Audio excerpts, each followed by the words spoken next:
Successful Marketing for Your Automotive Repair Shop. I'm Kelly the coach. And with me today, we've got Phil. And Phil I've known for probably 15 years, a brilliant shop owner, has taken huge amounts of training, have huge amount of respect for him. He's without a doubt one of the absolute best service advisors I've ever seen, and he's new to running his own shop. And so I'm just going to let Phil introduce himself, and then we're going to get right into the subject of marketing. Hi, everyone. I'm Phil Snyder, owner of Stalks Auto Repair Shop in York, Pennsylvania. 30 plus years experience in the industry. Started in the industry as a technician, moved into management, in mass merchandising. We ran several Sears Auto Centers, set up several Sears Auto Centers, to dealership, service management experience, and then on to service advisor for about the past 25 years, prior to about a year and a half now owning my shop. Service advising is just one thing that I just have a passion for. I always enjoyed being on the front counter, dealing with the people, running the business, and now I've been able to transfer that over into owning my own shop and just getting to run all aspects of a business, which I have a great passion for. Yeah, as you know, I've tried to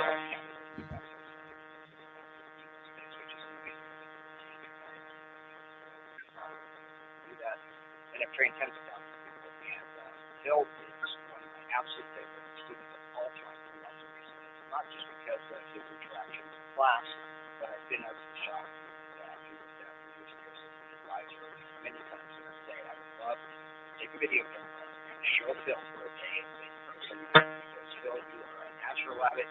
You've got a passion for it. You love doing it. You love helping the industry. So I really appreciate you coming on board and eventually doing more training.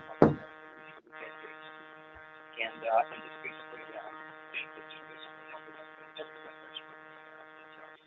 so I want to take a brief look at the big picture. And I find too often that in training we can get into the detail too quickly and lose sight of the big picture. Now, if you're just a big picture person and don't pay attention to the detail, that doesn't work either. When you hear somebody say they're going to do all these wonderful things, they're fixing to do this and they're going to do that, and in reality they're not really doing anything. Like I've heard some amazing things from some taxi drivers over the years, things that they can do. Well, just do it. I mean, there's nothing wrong with being a taxi driver if it's a step towards something that you want to do. But it's not good enough just to have this lofty idea and get there. And I consider myself a trainer. I've been a coverage coach, and I find people that say that I was inspired in Tom with his dad this past week. He talked about coming into a workshop years ago, and there's this young guy with a happy face and a suit on, which I forgot. But he said you came in and we just came up with all this information. And I think that what happened in our phone call with his dad the other day, Tom, was the excitement comes back. And I find too often in business, and I'm sure everybody can relate to this, maybe not do quite yet, Phil, but you can love and hate your business all at the same time. You can think business is going really well, things are going awesome, and you're trying to get to the next level, and then later on in the afternoon, you put some things that fall apart and run like it. And you can get so bogged down in your business that you can almost hate your business, which will be the consume you, control, right? So what I want to do is I want to take a look at the marketing portion of this, but the coaching aspect to it that I'm talking about is the ability to inspire people at the same time. And I find marketing is one of the most fascinating subjects of all. And I've studied this quite a bit, and there are 6 skills that you need to run any successful business. 6 skills definitely needed. Number 1 is industry-specific skills. Some of you have seen me do this before. I don't want to get into all the detail of it. Bottom line is, how would you rate your personal ability to diagnose and repair today's cars? Number 2 is the whole day-to-day management. And that includes lots of things. Day-to-day management includes all the things that you do from opening your shop in the morning to leaving at the end of the day, and all the things that happen from day to time you get to the shop and to leave. There's a lot to be said about that. Number 3 is financial management, the whole understanding of financials, income statement, balance sheet, cash flow statement. Number 4 is purchasing and production, and that sounds simple, but it's not. Purchasing isn't so important in our industry when it comes to parts. We don't stock a lot of inventory anymore. Years ago when I first started, people would have a lot of inventory, but now with just on delivery and close to the proximity of parts stores, of course, it's important for parts inventory. But purchasing is important when it comes to where you buy and when you buy it. And Mr. Big Board is focusing on selling that inventory, not just on buying it. Because the brilliance of selling parts isn't buying parts cheaper, it's selling them for what you can sell them for. And there's also production, and it's your ability to take the hours of inventory that you have in labor and turn that into a productive shop where you're selling 6, 7, 8, 9 hours a day per technician. And a lot of shops aren't great at that. The average shop, and I don't exaggerate, the average shop is only selling about 4 to 5 hours a day. I've seen shops where, in reality, they could do as much in sales, literally with absolute people. I'm not exaggerating at that point. So, point number 4, I'm not going to belabor that. The idea here is to look at the big picture. That purchasing and production is a huge issue in a shop. Your ability to buy and sell parts and labor. Every day you buy parts, you mark them up to the side for profit to sell them. Every single day you buy labor, you sell that. And the better you are at selling the labor, the better you are at selling everything else. Number 5 is leadership, team building, and human resources. And this is my 30th year in the business, and I can tell you, with the current members in the group, that human resources, the whole thing about hiring and firing and everything in between, is absolutely driving crazy. I've heard so many times when I'm talking to somebody, they're not talking about your customers, they're talking about employees. And having the right team, and the right people on the bus, and the right people off the bus, and the right people on the bus. And I know that when we do training, I can tell you that when we look at topics like marketing, which by the way is very difficult to sell, many people don't come to marketing because they perceive it as just advertising and direct advertising. Human resources would be the least attended session. We do 2 days of technician time management, how to sell your labor inventory, how to sell dry months of labor, how to track productivity and efficiency. People are blocked and they want to learn the subject. Service advisory skills sold extremely well. Financial management, not so much, but when it came to the whole area of leadership and team building, that was the least attended session today. I think a lot of people think, well, I need to go to school to learn how to be a technician and fix cars, but can I really go to learn how to hire and fire people? And it's really focused before. I'm sure that when it comes to employee management, I was on a flight one time, first class, with my kid upgraded, and sitting beside this lady, and I noticed on the PowerPoint she was working on human resources thing, and you just notice it's not like I'm reading PowerPoint, you can see it. But I didn't want to interrupt her. When she was done, she put away her laptop and flight setting and said, by the way, I just noticed you're obviously a trainer, so am I. And she said, yeah, I'm a human resources expert. And I said, what's the most important thing you've learned about human resources? Well, if you wanted to tell me in a nutshell, what's the most important thing? She said, it's simple. Hire slowly, fire quickly.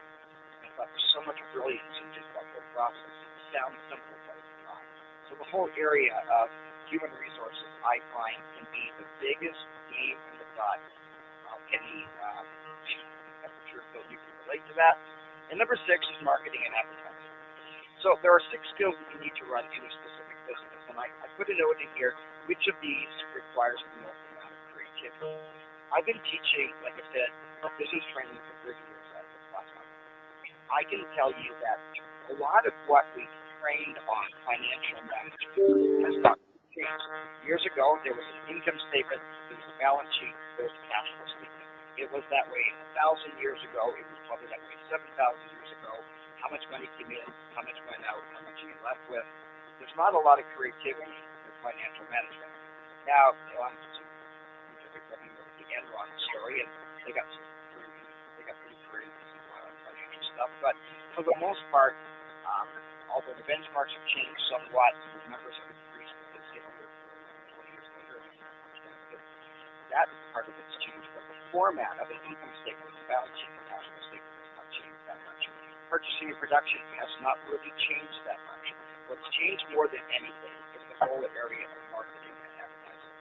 And I've had an opportunity to do this training, 6 skills, Phil, you've seen me do this before, probably Tom, is that the 6 skills that are necessary. I've done this with thousands, tens of thousands of people, and I can tell you from people giving feedback. Now, we're not doing it here because we're looking at big picture, but if I was spending more time on this, I'd go into more detail and have you rank on a scale of 1 to 10, what's your strongest point and what is your weakness.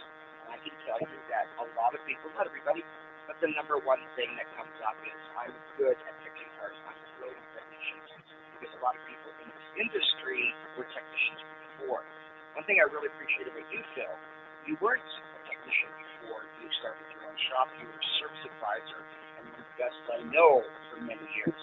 And what a neat perspective it is to come in owning a shop, having been on the counter and understanding that part of the process, as compared to being, a technician before. And I'm not saying you can't be a great shop owner or a technician, but there are some challenges that come along with that. So we've got, all of these 6 skills. The one that's changed the absolute most is this whole area of marketing and advertising. And I can tell you that is usually the biggest, if I can use the word weakness, or the biggest challenge. A lot of people rank themselves high on industry-specific skills. Some people rank themselves extremely high on day-to-day management. Some people are brilliant at the financial management thing. They rank themselves really high there. But I can tell you that the majority of people, from my experience, the 2 biggest weaknesses or challenges are financial management and marketing. And I primarily deal with independent repair shops. You probably have terminology, but we understand what that means. In dealerships, you take a look at the whole dealership, which is a whole different animal. It's a whole different way of doing business. And a lot of times, the person will run many dealerships all year long, how that works. In York, Pennsylvania, it's an Apple. Apple.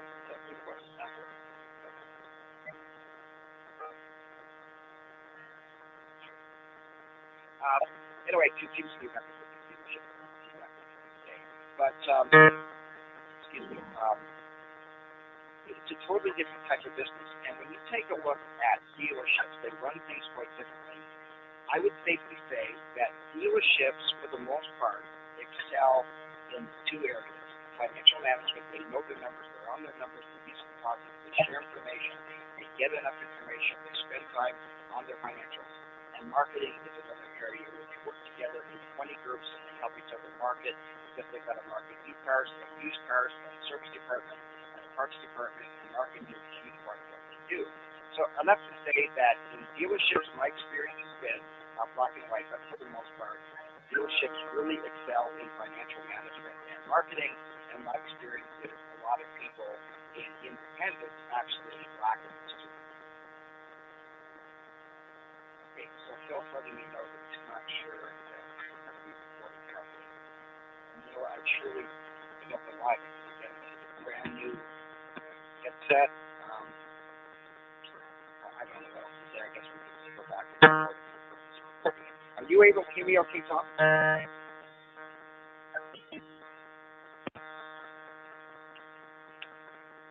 Are you able to, you have a mic still? I'm not hearing you.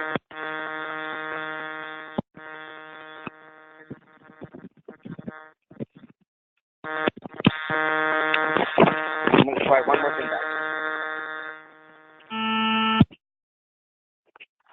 Wow. Buzzing just stopped.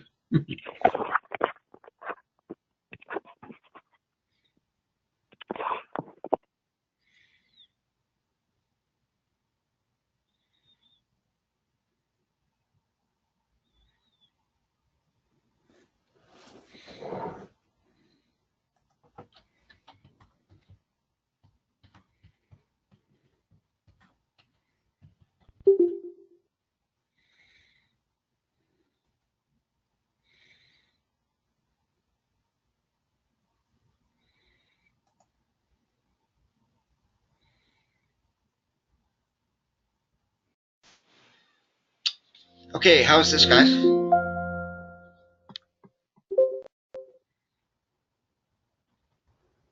How's this? Better. Much better. Well, the problem with this is it's hard to tell if you don't actually hear what other people are hearing, right? And like I said, we've been focused on using a new platform, and we've seen some much better ones. I think that they're going to be much better. I didn't want to test it out tonight without Kevin being on board. But just so you know, what I just did there is I was using the phone audio on my phone with a headset. It's the same headset I have right now, but it's going through the computer audio. And my experience has been that the telephone audio usually works better than the computer audio. And obviously, something's up, and I have no idea why. So, but you can hear me very clearly now, right? Very clear. Thank you. Okay. So continuing on, for the people in the recording, I apologize for that. What the question is, what is marketing? Marketing demands, I believe, more creativity from anything else that you do in your business. There's not a lot of creativity, as I mentioned, in the other things. So I decided that I wanted to add what would be considered an academic approach to marketing. And here's this very boring thing that they say. The management process through which goods and services move from concept to customer, it includes the coordination of 4 elements called the 4 Ps of marketing. I took marketing training back in university in probably 1987, 88 in those days. And they taught the same thing, 4 Ps of marketing. Number 1 is the identification, selection, and development of a product, which is the first P, product. Determination of its price. Selection of distribution channels to reach the customer's place. And the development and implementation of a promotional strategy. So it's product, price, place, and promotion. And personally, I think that whole thing is just a bunch of hogwash. I think that marketing is far more about creativity than it is about anything else. Marketing, again, is something that takes time. And my experience from marketing 30 years ago to today, that marketing has changed so much. Years ago, marketing was predominantly advertising. Yes, there was marketing elements, but it was about yellow pages and how you can make the best looking yellow pages and placement and should you use color when that came out and those kinds of things. And then there was flyers that we would send out through the mail to either unaddressed or addressed ad mail. We'd maybe run some stuff on the radio and different types of marketing that I found were very expensive. Radio was expensive. Yellow pages were extremely expensive. And so you would want to make sure that you did it well. It used to be that you had to put a lot of money into marketing. And I think marketing is cheaper now than it's ever been. It's less expensive than ever, but it requires far more time. The whole area of social media requires a massive amount of time to constantly be on your Facebook profile and all of those kinds of things. So marketing has changed drastically. When it comes to marketing, what is it really? And I think that a lot of people perceive marketing as advertising. And I wrote here, advertising is maybe, this is something I've come up with on my own. It's not something I read. I've just thought through the marketing process. And I think that advertising is probably only 15% of the entire marketing process. Marketing is so much more than just running advertisements. So the question is, what is marketing and what does it involve? And we just read this very boring thing about marketing in the 4 Ps. And one of my favorite analogies is a company called the Cow Brand Baking Soda Company. And you think about product, place, price, promotion, the 4 Ps we just looked at. Well, let's take a look at a company that sold baking soda. And back in the day, 30 years ago, 40 years ago, 50 years ago, how much baking soda would you go through in your household? I mean, how often would you use baking soda to cook? And a recipe doesn't say add 2 cups of baking soda, maybe 2 teaspoons or 2 tablespoons. So it was not a product that we consumed a lot of, and it may sit in our cupboards for years and years and years. Well, the makers of this product came along, and they decided to come up with other uses for the exact same product to increase their sales. And they came up with this idea. And by the way, I did research it, and it's not bogus. It does help somewhat to have baking soda, whichever brand, it doesn't matter, in your refrigerator. But they had this idea that if we would keep a box of baking soda in our refrigerator, their sales would increase because we wouldn't just be using it to bake once in a while. We would use it also to put in our fridges, and their sales went increased. And then they came to the conclusion that it's working, we're selling more, but people will leave that box in there for a year or two, and the active ingredients aren't good anymore, but the box still has lots of baking soda in it. So they're thinking, how do we get people to dump it and put another one in? They had another idea. They said, you know what? Baking soda is really good for your sink. And it's not that it isn't, it is. But they had this idea that if we can teach you that it's good for your sink, then you will feel comfortable taking what looks like a perfectly good box of baking soda and dumping it into your sink, and you should spread it around because it helps clean with that. And I agree, I think it's great stuff to clean with, but it was their idea of telling us this, so we'd feel comfortable taking that box, dumping it into our sink. We thought, yes, that helped the sink, and putting a new box into the refrigerator. Then a little while later after that, seems like a few months from my memory, they had this idea to teach us to put a box of baking soda in our freezers, and that if we would have the baking soda in the fridge and the freezer, and I remember, even though it was 30 some years ago, they tagged the commercial, the next time you go buy baking soda, buy 2 boxes, one for your fridge and one for your freezer. And they've added to that where there's baking soda in laundry detergent, there's baking soda in toothpaste, there's baking soda in things for kitty litters for your cats, etc. My point is that it wasn't product, place, price, promotion. They had this idea that we could teach you other uses for the same product, and it would be interesting to compare 30 years ago how much baking soda we consumed and how much we consume today. So my point is that marketing is far more about creativity and thinking outside the box. I never thought of that before, no pun intended. So what else is marketing? And Phil, I'm going to get you to chime in here if you don't mind. What do you think marketing Sure. involves? Well, marketing involves, many more things than, like you said, than just advertising. Right down to the simple slogan you use for your business, the location. I want to say something about that slogan. When it comes to slogans, I don't know if you remember this, but you wonder where the yellow went when you brush your teeth with Pepsodent. That commercial has not been on in over 30 years, but we'll remember a jingle and a slogan for a business years and years later. Okay, what else? Yeah, you talk about slogans. Can you hear me now? You know what they don't tell you is the person on the other side of that phone saying, "No, I can't. No, I can't." Well, exactly. But whenever you can't hear somebody on the cell phone, what do you say? Can you hear me now? Yeah. Verizon nailed it with that one. I loved Jay Leno. I thought he was great, and he would do the thing called the old slogan and the new slogan, the original slogan and the current slogan. And he said, "Budweiser, this Bud's for you." Original slogan, helping ugly people have sex for over 25 years. Anyway, what else is marketing? Okay. Anyhow, your building, how attractive the building is. Okay, and by the way, when you bought that business, I saw the outside of it years ago. It was let's say worn. Is that a nice way of putting it? It needed a facelift, and you've done the facelift. And you sent me the picture the other day of the new sign on the building. How many people have commented to you since you've painted the building and put up the new sign? Just about every single customer that has come through the door. What I find interesting, and I don't know if you've had it happen yet, but I've had people paint their building and people come in and go, "Oh, how long have you been here?" 35 years.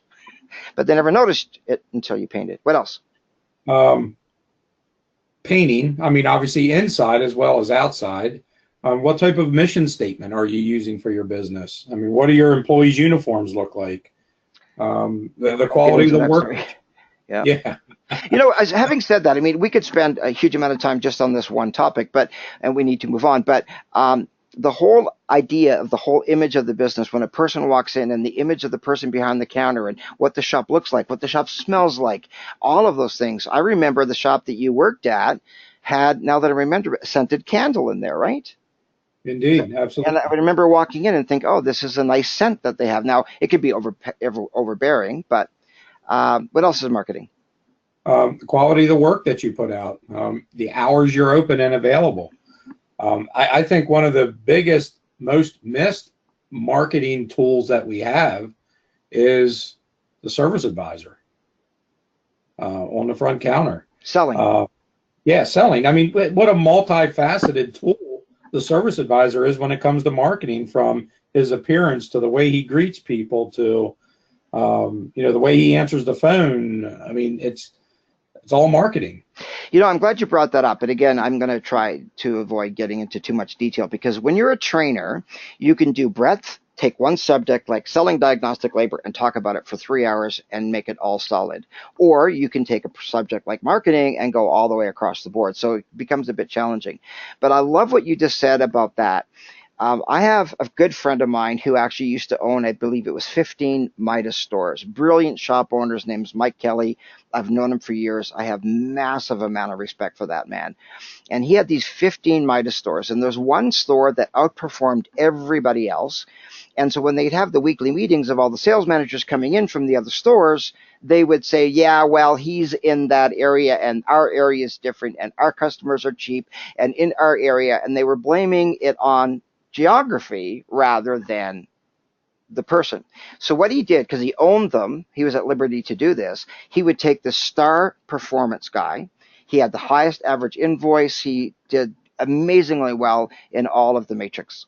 So he took him out of that store and he put him in a new store, and it literally turned over very quickly. It didn't take a long time. And then all of a sudden, the numbers started to come up there and slip at the other place.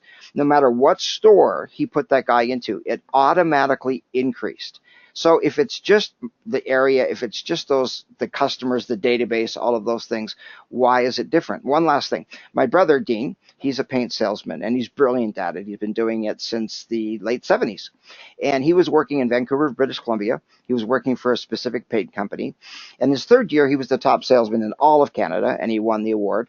And then he won the next year and the next year. And he won the cruise all 3 years in a row, and people started to complain when they'd go to the convention. Yeah, well, Dean Bennett, he's got it made. Vancouver's such a big territory, great, Vancouver, and it is the GVRD and the Greater Vancouver area. And so they decided, well, it could be right, and they took his territory and cut it in half.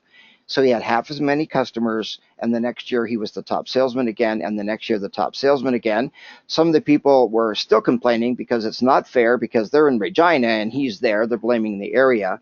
And they literally, and I don't make this stuff up, took another third of his territory away to give it to somebody else because they thought, yes, it's too big. And he won again, and he won again. He switched companies a few years ago, and within the first year, he was the top salesman for the entire country. And I'm talking about massive, massive paint companies. The point is, they came to the conclusion that Dean Bennett knows how to sell paint. And my experience is a lot of people are just order takers. They're not salespeople. And the whole area of selling is a massive amount of marketing. Marketing is almost everything you do. People say, well, I don't advertise. Okay, you don't advertise. Now, you should. Because if you don't advertise, you're at the whim of the customer, and you're hoping their car is going to break down and they're going to come in, and hopefully it'll get cold, and they're going to need to get batteries replaced and alternators and starters, and hopefully this summer is really, really hot so we can do AC. And I'm not saying that cold weather doesn't impact us and hot weather doesn't. It does. But if we're waiting and relying on weather changes to become busy, we're a farmer. We're not a repair shop. It's far more about marketing and selling than it is just simply waiting for people's vehicles to break down.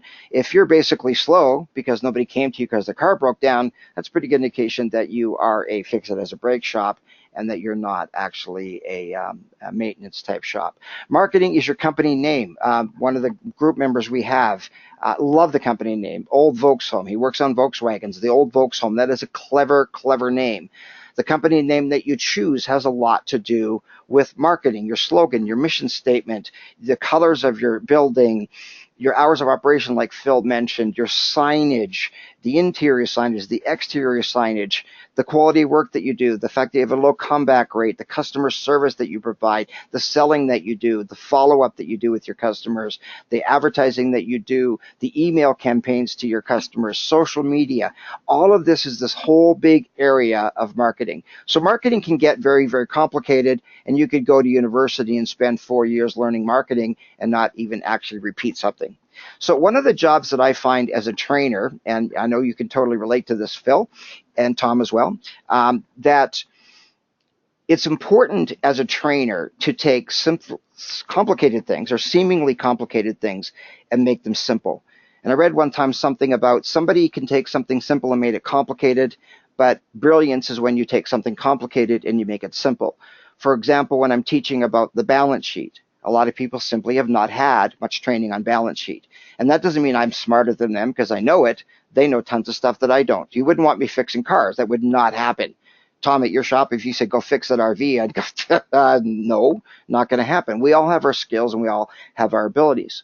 But the ability to take something complicated like cash flow or something complicated like balance sheet and make it simple. So marketing is extremely complicated. You can spend years in college on the whole area of marketing. In our training sessions, I will ask people, how would you rank yourself on a scale of 1 to 10 with your day-to-day management?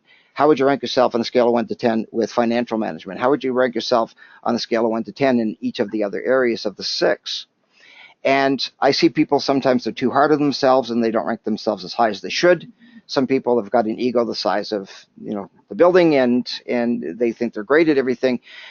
If I was to rank myself in the area of financial management for what I know about automotive repair shops, I would rank myself high. There's no question. I love it. I know it. I've studied it. I've helped develop it, and I love it. When it comes down to the whole area of marketing, I would probably give myself a 3. And it's not that I don't know a lot about marketing. I've studied it a lot, but it's changed so much and it's so creative. And you see the things that people do and they adapt and all these things about marketing. So my goal here is to make marketing simpler. Yes, it's complicated. It's everything that you do, but that's too big of a picture. And what do you do with that? So I came to the conclusion that everything that you do, marketing in your business, is related to one of these 4 things. And if you could focus your business on what can I do to bring in new customers? What can I do to get them back more often? What can I do to increase my average invoice? And what can I do to increase my gross profit? Those are 4 things that everything that you do, whether it's advertising or your location, your facility, your company name, cleanliness, social media, all of those things, is going to be doing one of 4 things. So whenever you're doing anything that's marketing or advertising related, the question is your focus right now on bringing in new customers? Because we lose, just so you know, we lose about 15% of our customers every year. We just do. Some move, some die, some get married and go to the spouse's repair facility. They stop coming to you. Some buy a brand new vehicle and they think the relationship with you is over. They have a new car. They're going to go to the dealership because they want to maintain the warranty. There's a lot of reasons why people stop dealing with us. The number one reason a person leaves a business is the whole personal side of it. Attitude is the number one reason a business will lose customers. People are not willing to tolerate somebody with a really bad attitude. And we still see it in some businesses. I'm sure if we asked everybody, if you ever left a bank because of attitude, yes. If you ever stopped dealing with a company because of attitude, yes. If you ever stopped dealing with a part vendor because of attitude, there's all sorts of reasons why we leave. But when people tick us off, I think most of us are loyal. We love to be loyal. And I've asked people in classes, are people loyal today? And I've had people say yes, and I've had some people say no. So there's a different perspective. But I'll ask people, when's the last time you changed your doctor? When's the last time you changed your dentist? Where do you buy your gas? Where do you buy your groceries? Where do you bank? Those are kinds of things that we don't typically choose, or change, I should say. We don't necessarily go to the grocery store that's closest to us. We may go there at a convenience, but there may be a grocery store that we go further to because of the variety or the service or the price or some other reason. People don't go to necessarily the closest repair shop to them. They may pass 2 shops, 5 shops, 8 shops to get to yours. I'm like that with coffee. I will drive past many coffee shops to get to Starbucks because I appreciate the product. So it's not so much about convenience, although that's important. Where you're located, it's important. But people are willing to seek you out if you provide really good service. So what are you going to do to bring in new customers? And I want to talk about an industry. Which industry would you say arguably has been the most successful, I should say, in this 4-step approach? Which industry do you think is really successful, probably more than any other industry, in bringing in new customers, getting them back more often, increasing their average invoice or ticket, and increasing gross profit? And just for the record, I did some research on this. This particular industry spends $4.6 billion in marketing in the U.S. alone. What industry do you think that is?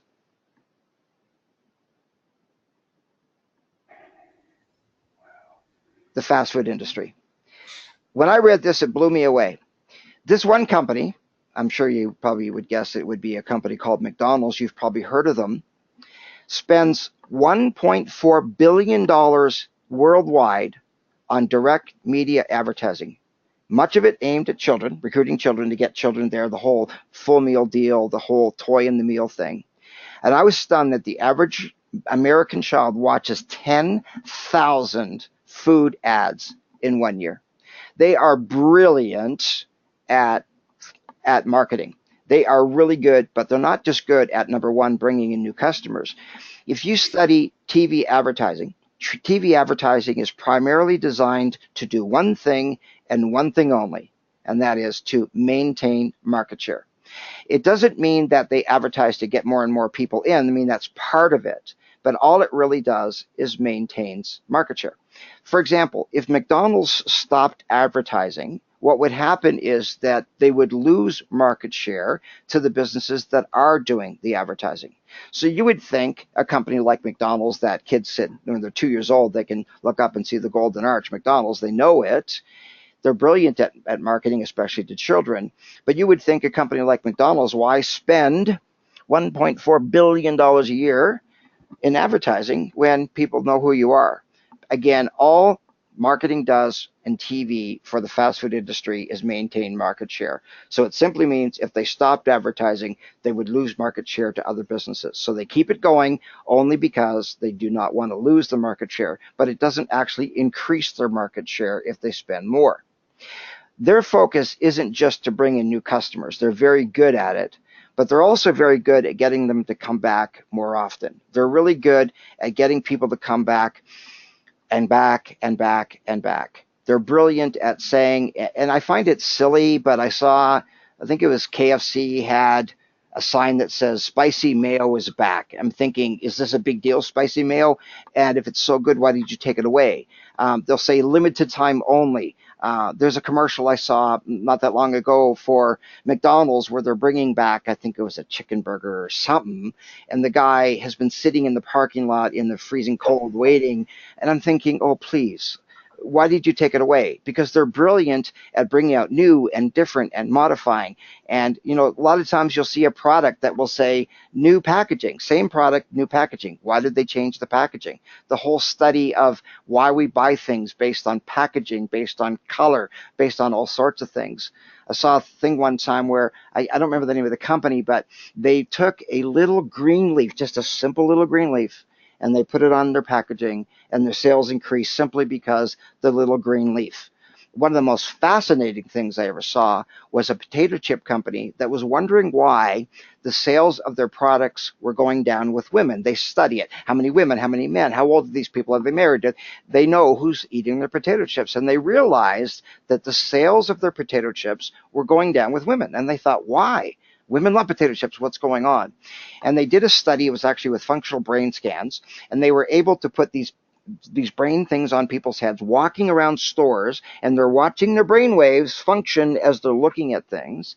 And they noticed that the color of the packaging of this particular potato chip was the thing in a woman's brain that incites guilt. So they look at that, they go, oh, I can't have that because this potato chips is not good for me. They change the color of the packaging and the sales increase back to women again. I mean, they've got it down to that much of a science. The food industry is brilliant at bringing in new customers. The fast food industry is great at getting us back more often. The next thing they do is they increase the average ticket or the average purchase. How do they do that? That's where the full meal deal comes in, the whole full meal deal. And I actually spent some time on the internet today looking at just menus of McDonald's and all these businesses. I've talked about it where a company will have the highest gross profit items with the biggest font and the biggest picture. And if you notice when you go into McDonald's or any of those fast food places, we've been trained to read left to right. So we don't start to the right and look to the left. We start at the left. That's just the way we've learned to read. And so they put the things that are the most profitable on the left, and the fonts are the biggest on the left, and the pictures are nice and big on the left. And over to the right is the smallest font, and those are for the single items, a soda, a pop, whatever you want to call it, that just one order of fries. They don't want you just buying an order of fries. They want you to spend more per visit. So they do a great job with the full meal deal. So that increases the average invoice. You went in to buy a burger, but you added fries to it and added a drink. The next thing is increasing gross profit. What they do here is different, and it's subtle, but it's different, but it works. And that's where the supersize comes in. Yes, supersizing increases the average purchase. I get that.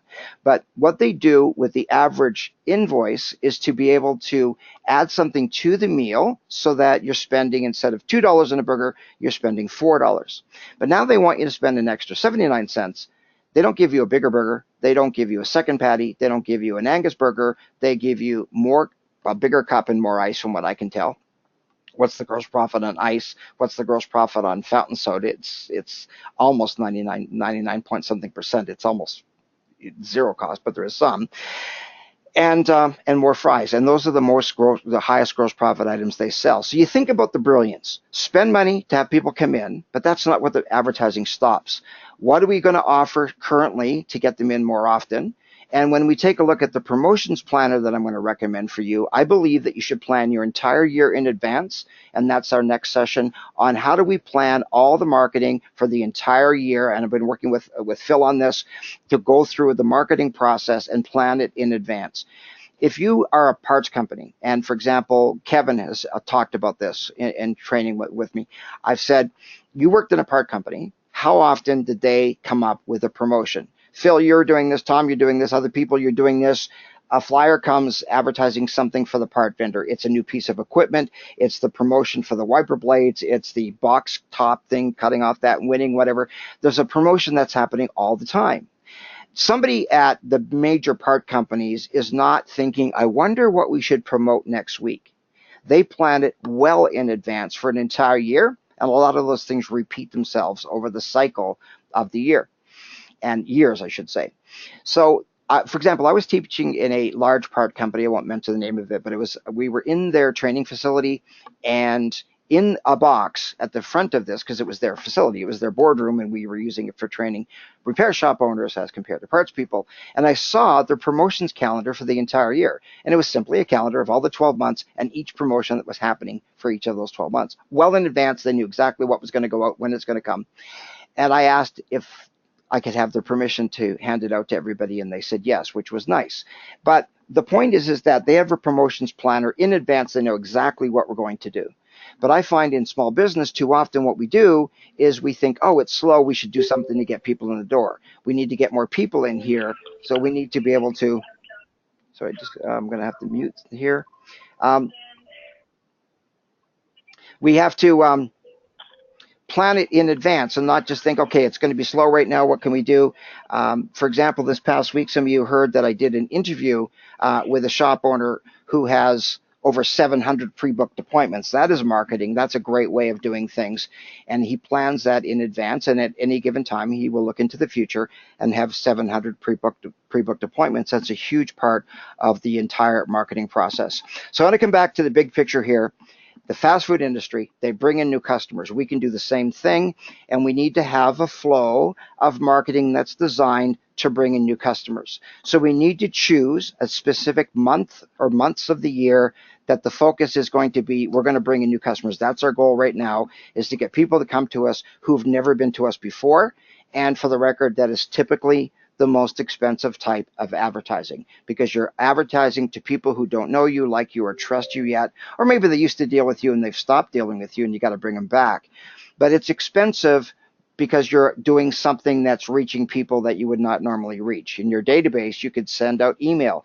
You could use an email program to send out email from your shop management system. You could do it through things like DemandForce and MechanicNet, and they're all great resources. But those are targeting people who already know you, hopefully like you and trust you. So the question is, what are you going to do in 2018 to bring in new customers? What are you going to do to get them back more often? What are you going to do to increase the average ticket? What are you going to do to increase gross profit? Getting them back more often, we're going to take a look at ways of doing that. Number 3, what do we do to increase the average ticket and the purchase that a customer has? And number 4 is, what can we do to increase gross profit? So what I want to do is I want to just take a look, and I'm not going to go into this. If you take a look at the notes, what I said here, it's going to be an introduction to, an introduction to the planner, because we could spend hours just on the planner itself. And again, I'm going to be covering this in our next session. So what I want to do is I want to show you, and it's not in your handouts intentionally, because all I really want to do right now is to take a look at the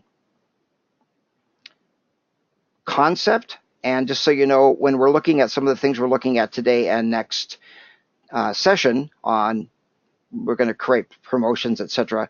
The idea is to be able to, excuse me, I don't know why my voice at night just seems to, I think it's extremely dry where I live in Alberta. It's like, if I don't have a humidifier running in my room, which I don't right now because it's too loud, but it gets down to about 13% humidity. So I just got to keep the voice moist, I guess.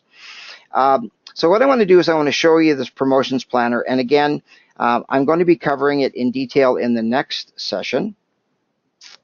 And the idea here is that we plan out the entire year. So we've got, and I've made it just a little bit fancier so it's easier to read. This is the 2018 team. So I created this specifically, this version for our groups. And the idea, just so you know, we're looking at big picture, looking ahead. What are we going to do with all of this information? We're going to plan it. Just like a large corporation, we're going to take our year in advance. And it doesn't need to be for the full calendar year. It could simply be looking at the next 12 months. If this was June and I was teaching this, then we'd start with June. So it doesn't have to be, oh, it's too late for next year because it's already halfway through. No, your next 12 months. So again, I love teaching this in December, and I chose marketing to be the focus of our group for this month. Last month was HR. This month, marketing and getting ready for 2018. So just some of the things, and I'm not going to get into big detail again. This is just a glimpse at where we're headed. Some of the things that we want to know is what are we going to do to promote and plan for this next 12-month period. Now, a typical promotions planner, just so you know, would actually be week by week. And so a typical one, in fact, is when I first created this, I have a version of it that shows 52 weeks. But I personally think that it's simpler for us instead of think, well, big companies, they think this is week 17 and week 22 and week 44, and that's great. But I think it's just simply easier to remember January, February, and we know there's more than 4 weeks in the average month. So just to let you know, what I did is I created this to break it down for each of the 4 typical weeks in a month. So things like pre-booked appointments. Have you not started that? When are you going to start it? What do you need to do? And we talked about that yesterday. In fact, as we have another session coming up with some new things that I've added to how to pre-book appointments with some people who are doing it. 2 different strategies, 2 different shops, about the same kind of results, and it gives you an option to take a look at which of these strategies do you want to do. But pre-booking appointments, for example, with Jim Voigt, who I interviewed last week, 700 pre-booked appointments, that has revolutionized his business. He used to go from hating February to February is just like any other month because he takes care of February in advance. And I'm not going to get into all the details on this, but we've got the taxi driver certificates. We've got customer referral programs, but we're talking about not some random, oh, somebody referred somebody, but an actual program in place to encourage our customers to refer people to us. And I believe we should do reminder mailings. I know with you, Phil, you do reminder mailings. You send them out every single week. And that works for you. People come in. What I find interesting about that, Phil, is you said that people don't come in because of the discount that you're giving them. They think, thank you for reminding them. And again, I could spend a lot of time on this alone, but I'll resist. Things like Facebook, your personal Facebook, which a lot of people go to. And so your business stuff shouldn't just be that. Your personal stuff should be on there, but I think there should be some personal stuff that has some of your business stuff on it because a lot of your people that know you're friends with you would like to do business with you, and you make them aware of your promotions that are coming up. And by the way, just to be clear, when I say promotion, I am not talking about a special. I'm talking about a promotion. It's like when you go to the restaurant at lunchtime and it says the soup of the day. It's the same price as the regular soup, but the idea is they make one soup, more of it, sell more of the same soup, which increases the gross profit. If they had 6 different soups and they try to focus on all 6, then the gross profit's going to come down because they have 6 and there's more spoilage and all sorts of things like that. There'll be the lunch special. And I've looked at it. The lunch special is this. And you look in the menu, it's the same price. It's not a special. What they're saying is we want to sell more of these today because it's easier in the kitchen. We're going to sell more of the same thing, and it's going to reduce our stress, and it's going to increase our gross profit. It's about promoting something. It doesn't mean a special. And by the way, one thing I'd like to bring up here is I encourage you to take like manila file folders, January through December, one for each month. And when those flyers come in from all of your different vendors, instead of throwing them out at the end of the month, whatever, put them in that file folder system. And the idea is that you start to see the trending of what happens and when. For example, we go to our mailbox and we don't necessarily notice what kinds of flyers come which day. But if maybe you've never done this, maybe you have, but just for a week or two, is say, okay, this is what came Monday, this came Tuesday, Wednesday, Thursday, Friday, and Saturday. Of course, in the U.S., you have mail delivery on Saturday. We don't in Canada. But you'll see the patterns of when grocery stores advertise, when furniture stores advertise. The day that the mail comes out is extremely important. And while we're saying that, by the way, I find that the absolute best day of the week for people to get the mail is typically Wednesday. If you count how many pieces are in your mailbox, junk mail, on Monday and other mail, it's a lot higher than the rest of the week. Saturday is a great day for them to get it, by the way. In the US, we don't have that luxury because people are usually off and they have more time to go through their mail. So the day that the mail goes out is another part of marketing. And then, of course, there's business page for your Facebook, there's Twitter, there's LinkedIn, which I think is a great resource for what I'm doing, maybe not so much for a repair shop, but it does have some value. Google reviews and encouraging people. How do you encourage people to give you Google reviews? Business network clubs. Business Network Club is second person, which means that you go once a week to one meeting and your advisor goes to another group in the same city, but you're actually getting a chance to do two. I know a fellow, he went to one, his wife went to another, which was a women's club. His service advisor went one morning a week to the business, and his shuttle bus driver, who was super social butterfly or semi-retired guy, and he would go to them as well. So they were actually involved in 4 different business clubs, and they said it was the best type of advertising, better than any other thing they were doing.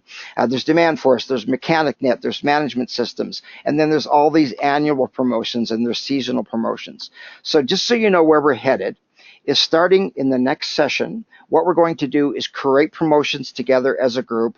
What are we going to do in our spring promotion? What are we going to do in our summer promotion? What are we going to do in our fall promotion? And one of the things you'll see in the notes is I highly recommend to you that you have staff meetings and brainstorm with your staff to help you with what inspection should we do at this time of the year, or what inspection should we do summer or whatever, and get your staff involved in creating a package. Phil, I'm sure you've seen me do this. Tom, maybe you have as well. I don't know, other people in a class. I'll say, okay, tell you what, let's create a promotion. Let's create a promotion. You can come up with any promotion you want, but you've got 15 minutes. I want you to name the promotion. What's it called? What's included in the promotion? Labor and parts. What is the purpose of it? So is it going to help them save money on fuel? Is it going to help them have their vehicle last longer? Is it going to be focusing on safety? Their vehicle will be safer. One of my favorite packages, by the way, and I've seen hundreds of these created in groups, and the point is that people are creative if you allow them time to be creative. In one particular group, they came up with a package called I Can See Clearly Now. And the whole idea with the package is to do things like headlight restoration, improving the light bulbs that you have so you can see better, windshield washer stuff, and the stuff that you put on the windshield so the rain repels. So the whole idea was this I Can See Clearly Now package. And every shop could promote that. Now, you wouldn't want to do it and promote it every single day. Maybe it's something you focus on 2 times a year, 3 times a year, the I Can See Clearly Now package.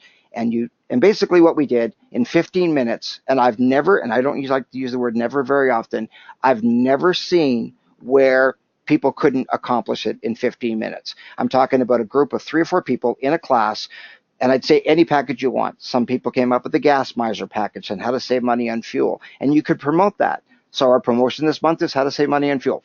Next month is how to see clearly now. And it doesn't mean it's a promotion as special. It means that it's a promotion. Back to the the manila file folders, the 12 months. What's really helpful here is when you see the patterns of your vendors and what they're advertising as specials.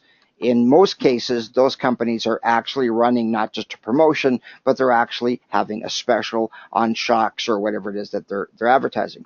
The idea here is that you plan your marketing around their specials. So if I see what they advertised last February is probably what they're going to advertise this February, and I'm going to be able to buy them cheaper.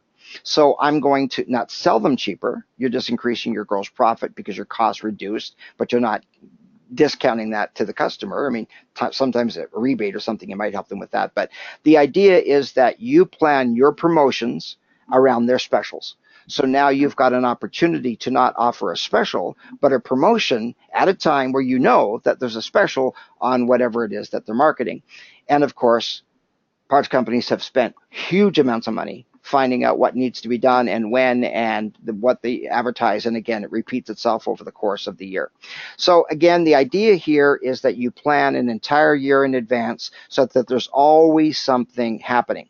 So again, there's going to be a separate training session on just that topic alone. I wanted to share that with you. And then we're going to get into the ways to increase car count. Yeah, I just got to pull this back up. By the way, I'm sure you can see my screen here. I love Steve Jobs. I've watched a lot of stuff about him, read a lot of stuff about him. But great things in business are never done by one person. They're always done by a team of people. And there's a lot of truth in that, of course. So back onto the workbook itself. And just to let you know, I'm going to end up putting this into 2 parts. I do not want to keep you longer than I said I would. Again, we could get into, so much detail in all of these things. And as a trainer, that's one of the issues, is it's difficult to resist when you know that you can go on and talk about things on and on. Okay, on to the next thing. Again, the fast food industry, they're really good at bringing in new customers, getting them back more often, increasing the average invoice, and increasing the gross profit. So the question is, what can we do to bring in new customers? And for the purpose of this, I chose 14, and we could do 65, we could do 70. I do have a really, really well done video. It was done in studio. It's almost like Hollywood production. Some of you, of course, have seen it. It's called 65 Ways to Increase Car Count. So I just want to take a look, because we're looking at 4 things in this session. 4 things about bringing new customers, bringing them back more often, increasing your average invoice, increasing your average gross profit per ticket. So what I want to do is I just want to cover 4 of them here. 14 of them. One of my absolute favorites, and again, I'm just going to choose these randomly from my list of 65, the Car Care Clinic. I love the whole Car Care Clinic concept, and that is where you offer classes at your shop to help people better take care of their cars. Now, years and years ago, we used to call that the Powder Puff or the Women's Clinic or whatever, and we would advertise it to women, and we would teach women the basics of some things that they may not know. And some people thought, well, that was sexist, and why women? And there's an assumption that women don't understand cars and men do. I've thought about it. I think the biggest difference is men think they know, and women will just be honest about it, where a guy comes in and I used to love when I was writing service, as you know, with your car, yeah. Or guys would come in, I don't even know if it still happens, but guys would come in and say, the car's not running really well, and so I think it's either the fuel filter or the spark plugs or whatever. They knew these 2 things, and they wanted to pretend that they knew lots. The Car Care Clinic, I want to encourage you that you put that in your promotions planner. Ideally, I think it should be 3 times a year, but you have to see what else you've got going on in your promotions planner. You don't want to do it too often, but the idea is that you market to your database a Car Care Clinic. And you can get promotion with that. You can send it out to the media. You could focus on fuel. You could say, did you know how much fuel is wasted every single day in the United States because of low tire pressure? And the media is always looking for angles and things. So if you're offering a free class and you send out press releases, and by the way, you can Google press releases and you'll see too many examples of how to do that. But the idea is to send out the information to the media and say, did you know? It's always nice to educate people. For example, when I started my business in '87, I started with a workshop called Starting a Successful Business. And I put together a flyer. In these days, we sent it by fax. And I kind of had this idea that a lot of these media people have huge egos. So the top of the fax was big black letters with their last name, West. You think, whoa, that's for me. So it was just kind of an ego thing. We work with that, work well. And then it said, did you know that Calgary, in this case, is the most entrepreneurial city in all of Canada? Did you know that 2,200 people a month start their own business in Calgary? Did you know that 85% will fail in the first year? And I'm willing to be interviewed on why businesses fail. And I'm not exaggerating. I was on dozens of radio programs, not just in Calgary, but I took that concept outside. I don't exaggerate, hundreds of interviews. I recall with one particular radio station in Calgary called Calgary Magazine, Pat Beechner, the guy from the radio, calls me and he says, "Hey, I got your flyer. I'd love to do an interview with you. Can you come into studio?" So I did, and it went over so well. He said, "Can we do this again next week?" I said, "Absolutely." And we started a 42-week series, and it was simple. It wasn't advertising my classes. It wasn't saying your next class is on this and such a date. It was simply to provide exposure so people would hear that, and then if they saw the ad in the paper, they go, "Oh, that's the guy that was on the radio station." My point is that if you can make your promotion newsworthy, safety of the automobile, the gas thing, and I think most of you read the article, and I send it up with the notes from this after we're done, about the commuter's oil change, and that cars are tracked in mileage, yet planes are tracked in hours, boats are tracked in hours, heavy-duty trucks are tracked in hours. A lot of things are tracked in hours, but cars are tracked in mileage, and so that means when the car is idling, the odometer is not moving, yet the car is running. And I've researched it, and according to Ford, for every 1 hour of idle time is equal to 40 kilometers of driving, or in the US, 25 miles. So that means one extra oil change per year. But you think about that, most of the media would not be aware of that. So if you sent an email, did you know that in the city that you're in, the average commuter, you can find this online, you can find out the average commute time for your city. The highest in Canada, for example, is Vancouver. So if I owned a repair shop in Vancouver, I'd send out a press release to the media. And by the way, I know it sounds crazy, and email, you think, yeah, let's email it. If I was doing that right now, I would be sending faxes. How many faxes do you get? Hardly any. I don't know. I don't even think I get 10 pieces of mail a year. I mean, other than junk mail, but it's almost electronic. Bank statements or electronic, credit card statements are electronic. We hardly get any mail anymore. And so when you send something like mail, like you, Phil, you get a much better response by sending people direct mail than you do from email. So I would definitely use a fax, and I would send it to the media, and I would say, did you know that the average person in this city spends 87 hours a year in traffic? Did you know that? And you go on and explain that, educate them. That's what they want to do, is be educating, talking to their audience about something that's of interest to them, and using a class once every quarter, once every 3 months or whatever, to educate people on what they can do to better maintain their cars, save money on fuel, make gas, etc. Another one of my favorites, and again, we're only going to cover 14 of them, and then I'm going to end the subject, and then I'm going to do another session and record it. Another one is silent auctions, and I'm sure we've all had people who've come into the shop and say, "Hey, we're having a silent auction, and we're wondering if you could donate something." And I find that a lot of times what happens is we see that as an expense rather than a marketing opportunity. And I think part of a promotions planner should be that we budget for, let's say, 4 a year, that we're going to give away 4 silent auction items. But the idea here isn't that you just say, well, here we're going to offer this oil change promotion, and here you go. We recommend that you take it further from that, that you create a really nice looking color flyer on really nice paper, and that you get from Staples or whatever stationery store you deal with, those plastic stands, and you should have them at your shop anyway for your promotion of the month. And it's this visual thing where you put a sheet in it and it's holding it up nice. They're probably $8. And the idea here is when somebody's doing a silent auction, you give them a kit. You say, okay, here is the kit for your silent auction.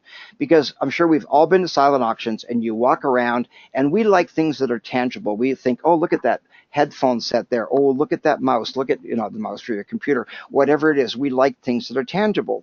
Well, they can't see the oil change. They don't see the tire. So we need to make it tangible. So a really nice flyer that's advertising your shop, and then a whole bunch of flyers for the table so they can take one with them. And of course, hopefully they're going to bid on your item and hopefully win it. But it's not just the one person who wins the silent auction for that item. It's all the people that walked around and they saw those items.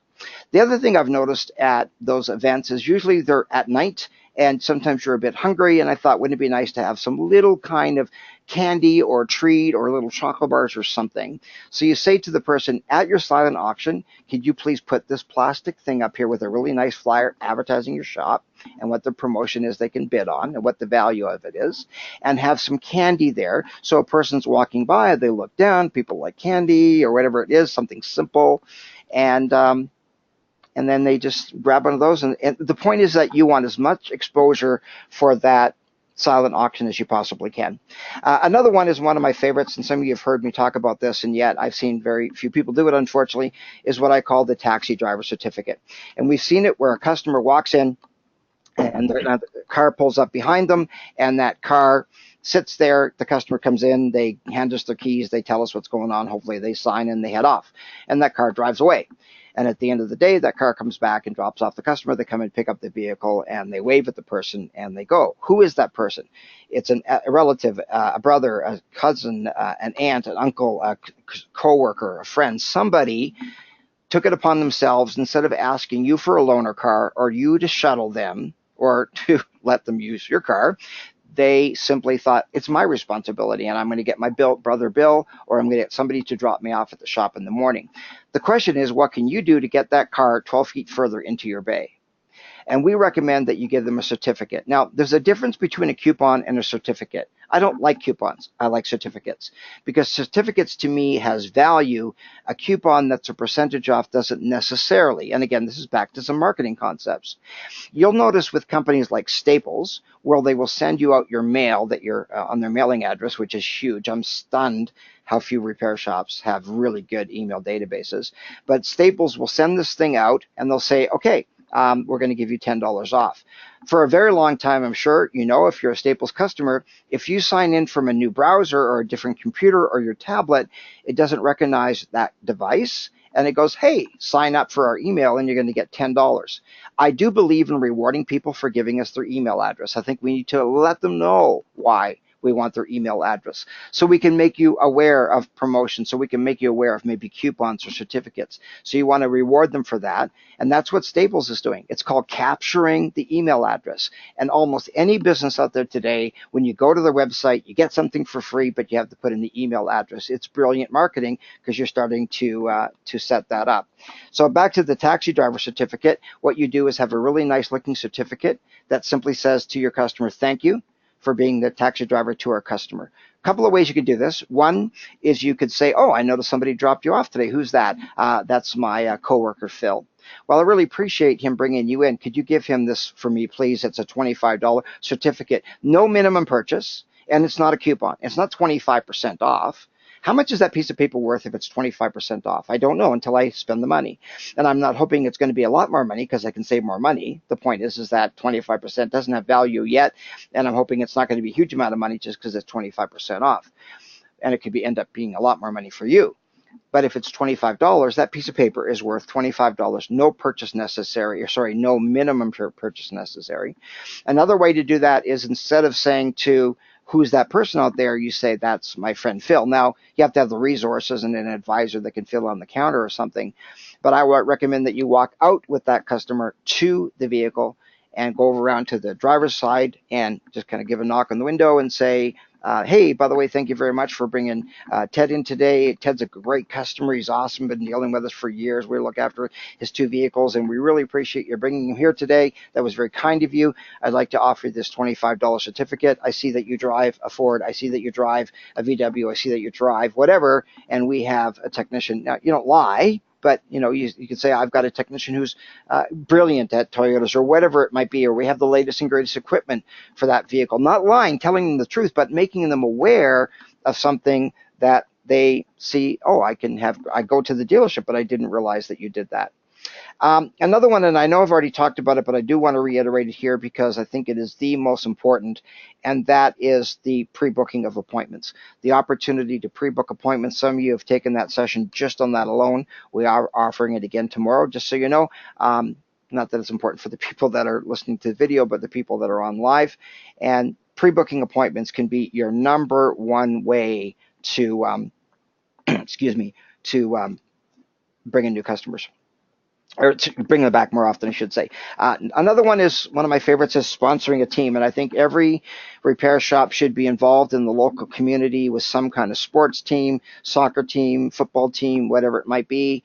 I love to go to a sporting event. I've raised 3 kids and lots of sporting events, and to go to the BMX track and seeing that Errol's Automotive was a sponsor of the BMX track, and he's also a sponsor at the hockey rink, the small rink in the town. I think it just speaks volumes when you're showing people what you're doing. And yes, they have your jersey with the company name on it, but there's a huge amount of value to that. For example, my son, he was playing soccer, and one year it was Car Wash Corral, hard to say, but in my town it was a cowboy town, so they called it the Car Wash Corral. And we literally switched from one car wash place to the other because they sponsored my son's team. But what he was really excited about, he said, Dad, not only did they give us shorts and a jersey, but they gave us socks as well. And there's something about the fact that he got more than he got last year. These guys gave us socks too. I mean, how much does that cost? Now, I did something that a lot of people unfortunately don't do, but when we'd go to get the car wash there, I'd say, hey, buddy, that's the guy that sponsored your uniforms. Could you say thank you? And so I would have him ask him to say thank you and to let them know we're here because you sponsored the team. But one other thing somebody told me one time is that he was driving around town and he saw a color of a jersey that they had not promoted in about 3 years. And he knew what happened here is somebody was walking around with a jersey, because they change the color each year, that was at least 3 years old, so it was obviously a hand-me-down, and he thought, that jersey that I donated 3 years ago is still getting me some exposure today. Another one I briefly mentioned earlier is the business club, and I think everybody should be involved in some kind of business club. There's Business International Network. They usually meet for breakfast. Pretty much every city is going to have them, and if you're not involved in one of these, I want to encourage you to do that. And as I mentioned briefly earlier, it's important that excuse me, that you, I just lost my train of thought there for a second. I've been rambling here, and then I don't use a lot of notes. I got notes on the 15 or the 14 points here, but okay, where was it going? Somebody has to help me out here. Sorry about that. I was talking about business clubs. Sorry, thank you. The idea here is that you don't just, I think this is what it was, that you don't just join one, that you join a few. And again, I mentioned a shop where his wife was one-to-one. And I'm sure you know how this works. You go into the business, and I've been to that guy's business. His name's Deacon. And I've been to his shop. And it was really neat because they have a rack, I should say, on the wall of business cards from his management group, or his business networking group, and his wife has one as well from the women's group. And I would watch people, because I'd be there for the full day doing an evaluation, and I would watch how many people would do the deal, sign, or they're waiting for the next person in the lineup, and they're looking over at this business card rack, and they're kind of looking at them all. There's something about seeing all of them. Like, not that they look at everyone for a long time, but it's something about, I want to see, just briefly look at all 24 or whatever it is. And I would notice how many people would grab one of those business cards. The idea is that your business card is in every other business that you're dealing with, in the group, I should say. So it's a great opportunity for you to get other people involved. Another one I'll talk about here is referral programs, and we believe that you should have a formal referral program and reward people for bringing in new customers. If somebody refers somebody to you, they obviously are taking on some risk. I mean, if you tell somebody about a restaurant and you say you love it, and they go, well, that was really bad, it was the worst food I've had in years, and you're embarrassed by that, well, there can be a risk in that. What if they don't have a positive experience? But I think we should always reward people for referring people. One of my favorite signs I saw in a repair shop once, and it said that 9 out of 10 of our new customers are referred by our best customers. Another one I'm going to add to here is seasonal promotions, and that's the opportunity to provide a promotion for the upcoming season, spring, summer, fall, winter. And again, back to the promotions planner, the idea here is that we make sure that every single year we have the promotion well enough in advance before summer, before winter, spring, and fall. There's 65 on my list here.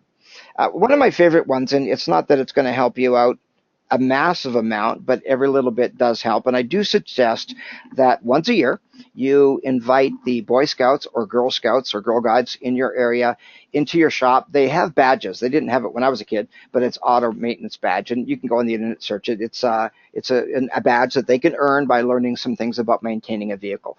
And the Boy Scouts have them, and the Girl Scouts have them. So all you need to do is contact your local Scout and Girl Guide groups and just say, I understand you have this badge and we'd like to offer our facility for you to come out.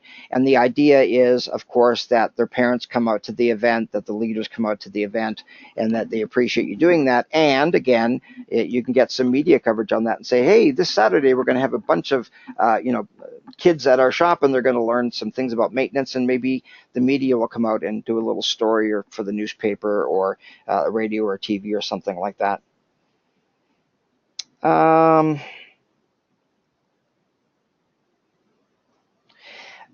Again, I'm trying to choose from all these. One of my favorites is the pizza, donut, popcorn program.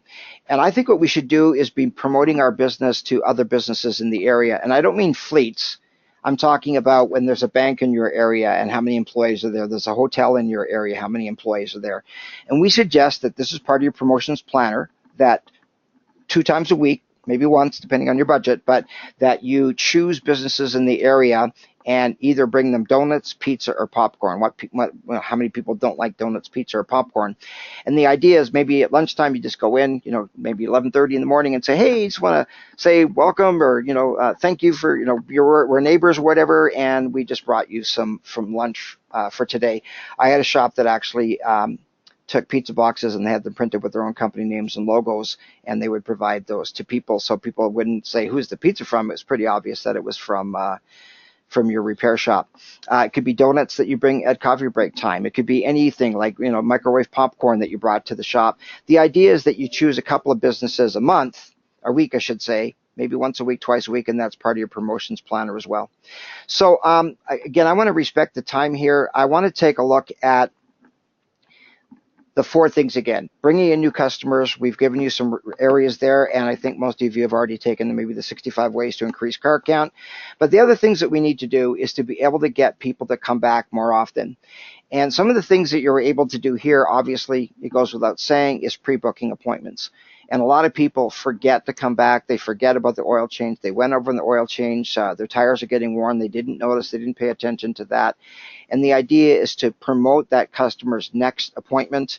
And if perchance you haven't, you're listening to this, you've never listened to the interview from Jim, just send me an email, kelly@kellythecoach.com, and I'll send you that short 22-minute interview from a fellow who started taking training from us probably back in 2005 and has definitely become the king of pre-booking appointments. Another way of getting people back more often, which relates to that, but it's an opportunity for them to come back, and that's the seasonal promotions. And the way that Jim started to do this, and he did a really good job, is he wanted people thinking about coming back each season. So instead of saying every 3,000 miles or 5,000 kilometers, he wanted people to think, I need to come back and see Phil spring, summer, fall, winter, spring, summer, fall, winter. Not less, but 4 times a year. Now, if they drive a lot and they need their salesperson need an oil change every 5 weeks, well, that's a person we need to see more often because of the oil changes. But if they don't drive a lot, doesn't mean we should see them less, because there's a lot of things that can go wrong with the vehicle other than just the timing for an oil change. And so the idea to get people to come back more often is to be able to make that next appointment, but using that as we want to see you in the spring, we want to see you in the fall, we want to see you in the winter, whatever. Another one that's good here, number 3, is sending out emails. And I know it sounds simple, but again, I've been working with a lot of shops recently that simply have very few emails, almost none. Some people have a lot. I'm not saying that's not the case, but I think that shops overall have not done a great job in collecting email addresses from the customers. I think part of it is fear. What if they say no? People don't want to get too much junk mail, and I get that, and I've seen abuse to it. We all have. You sign up for somebody's newsletter, and the next thing you know, you're getting mail for them like every single day. I bought some bedding from a company called Casper, and I love it, but I don't need your email every week or every 3 days trying to sell me bed stuff.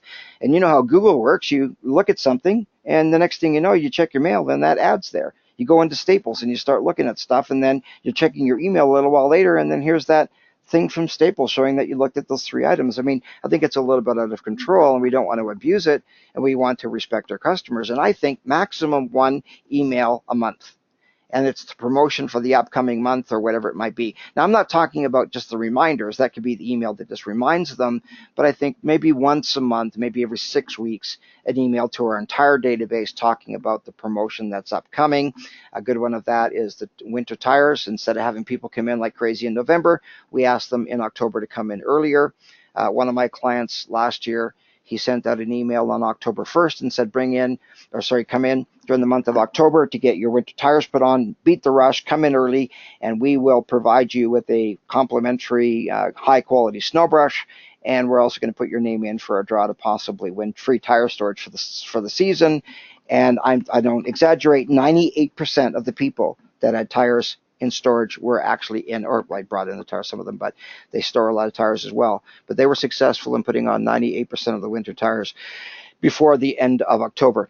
Another way to get people back more often, and I don't suggest we abuse this, but I believe that we should be calling our database once a year so that every customer will get a call once a year. So maybe your goal is to call 5 customers a day or 8 customers a day, or you have 3 advisors and they're each responsible for making 3 customer calls a day. And you want to do it, not so that the phone's ringing in the background, you have a place to go to or where it's quiet. And a lot of times it's just voicemail. But the purpose of this call is simply to update our records. Now, recently I was working with one of our group members, and she's been a bit timid in asking people for their email addresses. And she said, maybe I should call them. And I said, I do recommend that you call, but I wouldn't call and say, hey, Phil, what's your email address? I would simply call and say, hey, Phil, it's Kelly calling from Starks Auto. And just want to, first of all, say thanks for being one of our customers. We're updating our records, and we look after your 2002 Cruze, and we look after your VW. It's make sure you still have those 2 vehicles. Actually, we haven't seen the VW in a while, and whatever circumstance is unique to them because you're looking at the history. And I'm just curious if you have any other vehicles in the household. And by the way, we've got a promotion coming up. And also, I noticed that we don't have your email address. And I would like if you would provide us with the email address so that we can make you aware of promotions or coupons or whatever it is that you want to add. And I'm not saying it has to be a coupon. You can say a gift certificate or whatever promotion it might be. So it's not just phoning and say, hey, can you get your email address? Now, sometimes you'll make the call and you'll get a hold of the person. You can get that information right then and there. But sometimes just leaving a message. And if it's a message, that's fine. Just Phil calling from the repair shop, and thank you for being a customer, updating our records. So we want to know, do they still have this vehicle? Did they get another vehicle? And one of my favorite things about that is sometimes they'll say, well, yeah, but I do have that Toyota that my daughter just bought, or my wife just bought, or I just bought, but we actually bring that to the dealership, or they say, well, we just bought a new Toyota. Oh, do you mind if I ask where you have that repaired? Well, we take it to the dealership because it's under warranty. Oh, did you realize that we're able to maintain that vehicle for you? And another one of getting customers back more often is what you are doing successfully, Phil, and that is direct mail. And I do believe, and I've seen where direct mail is far more effective than email. A lot of my marketing has to be email. But in your case, you've got a database that you've got the same people in the same area. And I know that the return rate for that stuff is extremely, extremely good. The last session, and then last discussion, and then we're done, is I want to take a look at creating full meal deals. And here's where I put staff brainstorming sessions. Just like a fast food restaurant creates a full meal deal. The idea, again, spend money to get people in, do things to get them to come back more often, limited time only, whatever it is, or the new thing that's coming up. In Canada, I'm sure every Canadian knows Roll Up the Rim.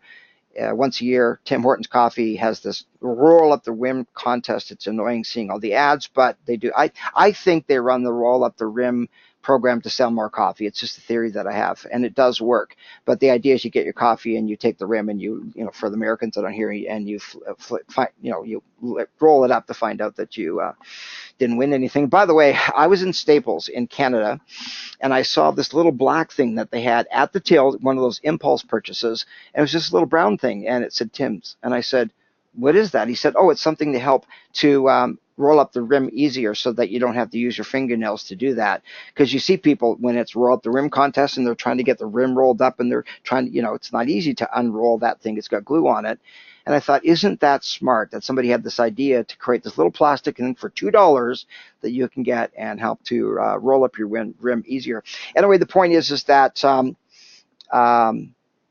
to create the full meal deals, the idea here is to be able to take one item, put it together with other items that are higher gross profit. I just lost my train. I'm back. Money to bring them back in. Advertising to get them in for the first time, bring them back more often. Number 3 is to increase the average invoice to get them to buy more, and that's the full meal deal. That's where you're getting not just an oil change, but you're adding to that a tire rotation. And here's what I'm going to recommend that you do is that you have staff meetings, and you say, tell you what, this week we're going to brainstorm what new marketing thing can we do? We have to say it's marketing, but what new promotion can we do? Just like I've done in classes many times where I say, create a promotion.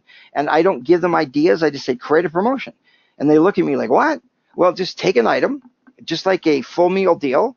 In the restaurant, the fast food industry, they've got a burger and they've added fries and a drink. What a perfect combination. Well, what's your burger? What's your burger? What's your drink? And what's your fries? And what they're doing, as you know, is they're taking the full meal deal, so you're buying more per visit, but then they're asking you to supersize that and give you more of what's in that package, which is the highest gross profit item to them. Again, they're not giving you something that's expensive. They're taking low gross profit item like a burger and adding it to it higher gross profit items. Well, our low gross profit item might be an oil change. So the question is, what can we add to that oil change? It could be, again, a safety thing. What 7 things can we do on a customer's vehicle to make it safer? And literally, with your staff, you could sit down and say, let's create a promotion this week. In fact, is one a week we're going to do for the next 8 weeks or whatever. So part of your staff meeting is, what are we going to do today? And again, it might be safety. It might be gas. I've seen people create gas promotions. Gas is expensive. It's insanely expensive, and a lot of gasoline is wasted. Actually, I'd love to know how much gasoline is wasted every day in North America, people sitting in the drive-thrus at fast food restaurants and coffee shops. But there are things that we can do to help a customer. Again, you could start with the one we've already talked about, the I Can See Clearly Now package. And what I want to encourage you to do is to get creative. You know the old adage that if you give a man a fish, you feed him for a day. If you teach him how to fish, you feed him for a lifetime. Well, the idea here isn't that you come to a trainer like myself and go, that's what he said. I'd like you to take it a step further and say, we can do the same thing. We can take our own creativity. And again, marketing requires more creativity than anything else that you do in your business. And you should be able to come up with your staff, or it could be your family, whatever it is, and come up with 12 promotions. Your goal is going to be to come up with 12 packages. And again, you can start with the ones we've talked about. I love the I Can See It Clearly Now package. I tell you, when I bought my last car, which happens to be a Jaguar station wagon, which, by the way, I didn't even know Jag made a station wagon, and I've never seen another one, but I just happen to really like it. And not that it's a station wagon, but I just kind of like the look of the Jag. But the point is that the first thing I did when I bought the vehicle, I went to Canadian Tire, and I paid them to install better headlights, because I was going to be driving through the mountains, and I know what it's like to have really bad headlights, and I know what it's like to have really good headlights. And it's kind of funny because sure, I could have done it myself, but long story short there, I had just had shoulder replacement surgery, so I was in a massive amount of pain. I had a massive sling on, not just a regular sling, but this huge, great big sling with all the stuff on it, balls and lights almost like, and there's no way I was going to be replacing the bulbs. And I looked at the owner's manual and said, you got to remove the battery. I ain't doing that. And somebody said, well, why would you pay somebody to do it so that somebody else can do it? And then I was actually writing something when I was sitting or having my vehicle repaired, and so why do it myself? It's kind of interesting because, I'll give you a quick story about that. I had a fellow in a class where a customer came into him, and he said, hey, I understand there's some really, really good headlights that you can get, and I would like you to get some of those. And he's thinking, yeah, but you can just go down to the parts store and you can buy those and just put them in yourself. And he said, but I can price it out for you. So he prices it out, and I can't remember what it was, but it was like, it seems to me it's like $150 to $200. And he thought the guy's going to go, you got to be kidding. That's just crazy. I mean, I can go down to the parts store and buy myself. He said, great. When can you do it? He said, I wanted to look at him and think, are you serious right now? You want us to do this? So anyway, he said, would you like us? Yeah, when can you do it? And he's thinking, God, this guy could have bought the bulbs himself, but he doesn't care. He's not the kind of person who thinks, okay, I can go buy the bulbs myself and I can go there and do it myself. He was simply, why do it myself when I can pay somebody else? But think about that customer. The reason he said he wanted it is he had just moved to Kelowna. And if you know much about that area, it's in a valley. There's a tremendous amount of fog, and there's huge valleys. And, it's mountains and it's mountainous there. All he wanted was to feel safe driving from work to home in the dark so he didn't feel afraid. And I know when I have those bulbs replaced and I'm driving through the mountains, now it wasn't the winter in this case, but I typically like driving at night, and I thought, wow, these headlights are great. Well, adding to that, what happens if you've got good headlights, the bulbs, but the headlights haven't been, what's the word I'm looking for? And Phil, you and I were talking about that the other day. How much are people willing to pay for that? One thing that occurred to me the other day, it's not what the thing does, is what is it? What is it? What does it do for me? Sure, you could save some money on some certain things, but you hire somebody to do it and it does this for you. I'm in my office and I see these little plastic clips because I had cords for plugging in the phone and cords for and I thought, I want to get some plugs. And I went there and I looked and thought, you've got to be kidding, $14 for 4 little pieces of plastic. And I wasn't going to buy them, literally. I thought, forget it. And I thought, Kelly, you're buying them because of what they do, not because of what they are. They're not worth $14, but what they will do for me is absolutely worth $14. I wish I could take a picture. I've got it color coded. There's 3 of them, and I put the cords in there, and it just makes life so much simpler. It's the same thing. Think like a customer. It's not what we're giving them. It's what is it going to do for them? Is their car going to last longer? Are they going to be safer? Are they going to feel safer driving through the mountains because they can see better? Think like a customer. Anyway, I'm going to end it with this. I want to encourage you with your staff to come up with 12 eventually over the next few weeks. And then in your promotions planner for all of 2018, you're going to say, okay, we're going to run let's say I Can See Clearly Now package in January and maybe in June. We're going to do the tire promotion, of course, at tire season changeovers. That's a given. And we're going to run our gas miser program to help people save money on fuel at this time of the year and this time of the year. It might be a safer vehicle. Now, you want to be careful with the word safety because you don't want people to think now your car is definitely safe, but safer for sure. But maybe that's going to be your focus. And the idea is that every single month, whether it's busy or it's slow, there's always a promotion going on. And your whole plan is focused on 4 things. What do I need to do to bring in new customers? Because I'm losing about 15% a year. What am I going to do to get the people who already know me, like me, and trust me back more often? Number 3, what am I going to do to get them to spend more money for each of the visits that they have? And number 4 is what can I do to increase gross profit? And the idea with that last one is you take lower gross profit items like an oil change. It's not the only one by any stretch. It could be a tire rotation or whatever. And then you build into the package the extra things that you're going to do. A lot of the pre-season packages are going to be an oil change, probably a tire rotation, maybe a brake inspection, and some other things to go along with that. So what do? You create a package, you take an oil change and add other things to them, but you're not taking other higher or lower gross profit items, higher cost items is what I was going to say, but you take the highest gross profit items that you sell. When you go to get an oil changes are not that profitable. But when you decide to, yes, let's go ahead and do the transmission fluid flush, ching, ching, ching. It's good for the customer. It's good for you. So you think about, yes, there's not much gross profit in that item, but what I'm going to do is I'm going to add an opportunity, a full meal deal for people to get all of these things together in one package. So you add more to the full meal deal, but the things that you add to the full meal deal are the highest gross profit items that you have. So you might put together a list of, here are low gross profit items, here are medium gross profit items, here's high gross profit items, which is typically fluid flushes and maintenance in the 30s and the 60s and the 90s and all that kind of stuff. And the idea is that you create 12 of these packages, and you already know for the full month of for the full year, I should say, of 2018, what are the things we're going to do. So to recap, with all of the marketing that you do, everything that you do, the things we talked about earlier and many, many more. We could spend literally an hour just on what is marketing and adding to that list. The idea is to break all that big picture stuff down into 4 things. And you need to look at your next year and say, what am I going to do to bring in new people? Maybe twice a year, you're going to focus on a program that's designed to bring in new people. Maybe that's when you're going to do your ad mail campaign. Maybe that's, your unaddressed ad mail campaign. You're going to send flyers to all the people within 3 kilometers or 10 kilometers or 5-mile radius or whatever it is around your shop.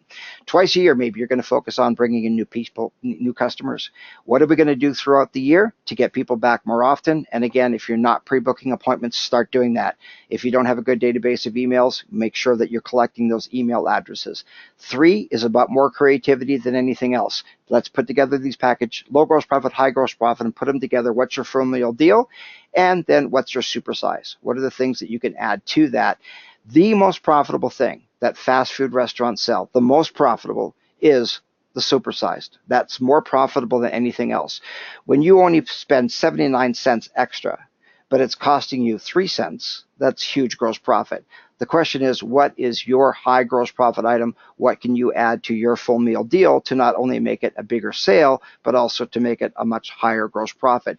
Because you could add things to a program that will actually allow you to collect more money, but actually make less. In other words, if we as the automotive industry, who are extremely nice people, and we're always trying to help people out and giving people deals, and that's why sometimes we do things for free or we do things for friends, etc., and we're doing all these too many nice things. If this mentality of our industry was running McDonald's, instead of giving somebody a supersized drink or fries, we'd say, hey, we're going to give you a second burger. We're going to give you an Angus patty. We're going to give you the quarter pounder, instead of we would give them more of our least profitable things just because of the nature of us. But this is a business. It's not a hobby.